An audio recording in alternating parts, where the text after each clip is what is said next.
জীবনে ভালো থাকার জন্য আমরা কত কিছুই না করি, নিজেকে একটু ভালো রাখার জন্য কত কিছুর সাথে আমরা লড়াই করি, তারপরেও কি দিন শেষে আমরা ভালো থাকতে পারি? আমি যেদিকে যাই, যাকেই জিজ্ঞেস করি, যার সাথেই কথা হয়, সেই বলে ভালো নেই বা কোনো না কোনো কষ্ট তার ভিতরে থাকেই। তো আমি আজ পর্যন্ত এমন একটা মানুষ দেখলাম না যার কোনো কষ্ট নাই। সবাই রে কম বেশি কষ্ট, কারো কম কারো বেশি।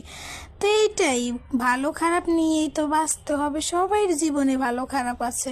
তো আমরা হচ্ছে কি খারাপটাকেই বেশি মনে করেন না, মনে করি যে না এটা কেন হইলো, খারাপটা কেন আমার সাথে হয়। তবে একটা কথা কি জানেন, খারাপ সময় যদি আপনার জীবনে না আসে তাহলে ভালো সময়ের মূল্য আপনি কখনোই দিতে পারবেন না। যখনই আপনার জীবনে খারাপ সময় আসবে তখনই আপনি ভালো সময়ের মূল্য দিতে পারবেন। তো খারাপ ভালো নিয়েই চলতে হবে, বাঁচতে হবে, এটাই নিয়ম।